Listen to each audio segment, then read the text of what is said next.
గీతాంజలి మరణం తర్వాత అసలు కుటుంబ సభ్యుల పరిస్థితి ఎట్లా ఉందనేది తెలుసుకునేటటువంటి ప్రయత్నం చేద్దాం. గీతాంజలి అత్తామామ మనతో ఉండటం జరిగింది, వీరాచారి పద్మ గారు. ఆమె లేనటువంటి లోటు ఏ విధంగా ఉంది, వాళ్ళ పరిస్థితి ఏంటనేది తెలుసుకుందాం. సార్ చెప్పండి, సోషల్ మీడియా అవ్వచ్చు, ఏదైనా అవ్వచ్చు, ఒక కుటుంబ సభ్యురాలని మీరు కోల్పోవడం జరిగింది. కుటుంబంలో కోడళ్ళు అంటే మొదటి ప్రాధాన్యతగా ఉండేటటువంటి పరిస్థితులు మన దగ్గర ఉంటాయి. ఎట్లా ఉంది పరిస్థితి? ఎట్లా ఉందంటే, ఇది పట్టాలు ఇస్తున్నారని ఇచ్చారు జగనన్న గారి పట్టా. అది ఇచ్చింది తీసుకోడానికి వెళ్ళి తీసుకుంది. ఆయన స్టేజీ మీద ఆయన్నే స్వయంగా అమ్మాయిని పిలిచి ఆయన చేతుల మీద ఇచ్చారు. ఆ ఇచ్చిన దాంట్లో 30 మంది అంతమంది ఉన్నారట. ప్రత్యేకంగా ఈ అమ్మాయిని పిలిచి ఆయన చేతితో ఇచ్చిన నా ఆనందంలో చాలా సంతోషపడిపోయి వచ్చిన విషయాలు కూడా కరెక్ట్గా ఆ అమ్మాయి జనాల్లో చెప్పడం, అత్తగారికి ఇది ఏంటి పేదత్వం ఏదో వస్తుందని, నాకు టించిన వస్తుందని, పిల్లలకి ఏదో వేస్తున్నాను, మా ఇంటి నాకు చదువు లేదులేండి, అందుకని చెప్పి నేను ఇలా చెప్తున్నాను. అసలు అన్నీ ఉన్నాయని చెప్పింది. మరి ఏదో ఒకటి పొరపాటు అంటే నాకేంటో తెలియదు సరిగ్గా. దానివల్ల చాలా మేము మొత్తం ఆ అమ్మాయి అంత హుషారుగా ఉందని చెప్పి మేము కూడా చాలా ఆనందం పడ్డాము.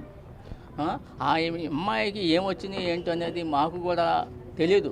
ఎప్పుడు లాస్ట్ ఫైనల్ ఎప్పుడో మాకు తెలిసింది, కానీ మాకు కూడా ఎవరికి మొగుడికి చెప్పలేదు, ఇటు మాకు చెప్పలేదు, అటు అత్తగారికి చెప్పలేదు, బావగారికి చెప్పలేదు, అక్కకి చెప్పలేదు, ఎవరికి చెప్పలేదు. మాలో ఎవరికైనా చెప్పేలాగా ఉంటే మేము కొద్దిగా ఏదో జాగ్రత్త పడి ఆ అమ్మాయిని ఏదో చేయనంత అవకాశం, ఆ చేతనంత అవకాశం ఉంది, మేము ఏదో చేయగలం చేసేవాళ్ళని ఇప్పుడు మాకు బాధ కలుగుతుంది. చెప్పలేదని మాకు చాలా బాధపడుతుంది. ఆ అమ్మాయి లేని లోటు, చాలా లోటు మాకు కనబడుతుంది.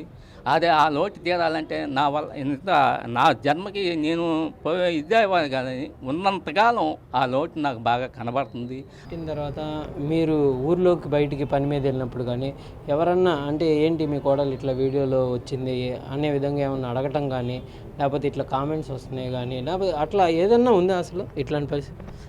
ఏం లేదు సార్.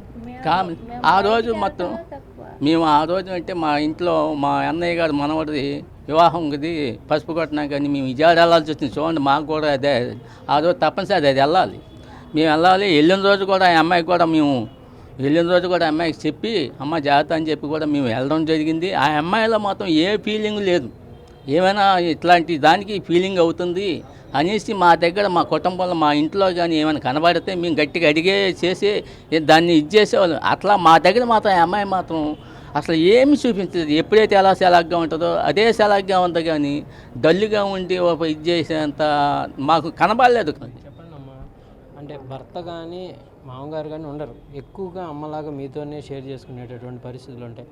అత్తయ్య గారు ఇట్లా జరుగుతుందని చెప్పడం కానీ, లేకపోతే ఎట్లా ఫీలింగ్స్ ఏమైనా షేర్ చేసినటువంటి పరిస్థితి ఉందా? ఎప్పుడు చిన్నపిల్ల మనస్తత్వం, ఎప్పుడు చక్కగా ఆడతా పాడతానే ఉంటుంది. పిల్లలతో కానీ ఇంట్లో కానీ స్పీడ్గా పని చేసేసుకుంటుంది. ఏదైనా ఉంటే మిషన్ కుట్టుకుంటుంది, అంత సరదాగానే ఉంటుంది. ఈ ఈ పట్టాలు ఇచ్చిన రోజు కూడా తను ఇరుగు పొరుగు వాళ్ళతో పాటు వెళ్ళింది, నేను కూడా వెళ్ళలేదండి. పిల్లలు నాకు అప్పచెప్పేసి వెళ్ళింది. గెంతుకొని వచ్చింది, నాకే ఇచ్చింది, నాకు సొంత స్థలం ఇచ్చింది, నా పేరు మీద వచ్చిందని అది చాలా ఆనందపడింది. ఆ రోజల్లా తెలిసిన ఫ్రెండ్స్ అందరూ నువ్వు బాగా మాట్లాడావు మరి చెప్తూనే ఉంది. అందరు నన్ను పొగుడుతున్నారండి అని. ఆ రోజల్లా బాగుంది. ఆ రెండో రోజు సగం దాకా బాగుంది. తర్వాత నుంచి మరి కొంచెం డల్ అవుతా వచ్చింది. ఎందుకు అయింది అనేది తెలియదు నాకు. అంటే మీరేం అడగలేదు, ఏందమ్మా డల్గా ఉన్నావని? లేదు, నాకు దిష్టి తగిలిపోయిందండి, ఒళ్ళు నొప్పులుగా ఉన్నాయి, అందరూ నన్ను పొగుడుతున్నారు కదా, అది కొంచెం ఉంది అమ్మాయికి. ఎందుకంటే ఏదైనా పిల్లలకి తయారు చేస్తే అందరు పొగిడితే అమ్మాయికి ఒళ్ళంతా నొప్పులుగా అనిపించడం, అట్లా కొద్దిగా దిష్టి తీస్తా పిల్లలతో వాళ్ళని, అలాగనే అనుకున్నాను నేను. అంటే దిష్టి కూడా తీయించుకున్నారా మీతో? తీయించుకున్నారంటే రాత్రి 10 దిష్టి తీయించుకుంది. బాగా నొప్పులుగా ఉన్నట్టు బెల్ట్ వేసుకున్న పని చేయట్లేదు నాకంటే, లేచి 10 లేచి మరీ తీశాను. పార్టీకి సంబంధించి కూడా యాక్టివ్గా ఉంటుందనే విధంగా అన్నారు. ఎప్పుడన్నా మీరు ఈ పొలిటికల్ పార్టీ లీడర్లు ఫోన్ చేయడం కానీ ఇట్లాంటిది ఏమన్నా గమనించారా అసలు? అటువంటిది అసలు ఏం లేదండి, అసలు పార్టీల గురించే లేదు. మా ఇంట్లో ఎవరు లేదు, వెళ్ళినప్పుడు ఓటేయడమే. ఇంట్లో మేము మాట్లాడుకోవడమే కానీ ఎవరెమ్మట వెళ్ళటం, ఊరేగింపులు వెళ్ళటం అటువంటివి ఏమి లేవండి. మా ఇళ్ళల్లో అసలు పంపిరు ఆడవాళ్ళని అట్లాగా. విజయవాడ నుంచి గుంటూరు మమ్మల్ని రమ్మన్నారు డైరెక్ట్ హాస్పిటల్కి. ఆ రోజు నుంచి ఇప్పుడు నిన్న వచ్చే వరకు అక్కడే ఉన్నామండి, అమ్మాయి దగ్గరే ఉన్నాం. నరకం పడిపోయింది అసలు. అసలు ఇలా అలా నరకం పడలేదు. అంటే అప్పుడు మాట్లాడేటటువంటి ప్రయత్నం ఏమైనా చేశారా మీరు హాస్పిటల్లో ఉన్నప్పుడు కానీ ఏమన్నా? అమ్మాయిని చేరినప్పుడల్లా ఇలా నాకు చెయ్యి ఇలా పట్టుకొనే ఉంది, నోటితో మాట్లాడలేదు.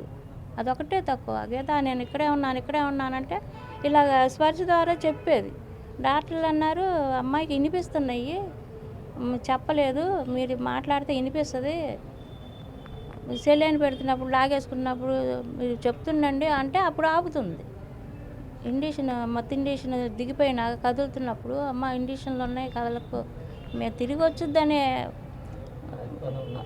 వస్తూనే ఉన్నామండి. ఇది గీతాంజలి అత్త మామైనటువంటి వాళ్ళు వీరాచారి కానీ పద్మ కానీ చెప్తున్నటువంటి పరిస్థితి ఉంది. తమకు ఏమీ తెలియదు, తమ కుటుంబం చాలా ఆనందంగా ఉన్నటువంటి విషాదాన్ని అయితే వ్యక్తం చేస్తున్నటువంటి పరిస్థితి అయితే ఉంది. కెమెరామెన్ సిద్ధుతో సాయి శంకర్ తెనాలి నుంచి.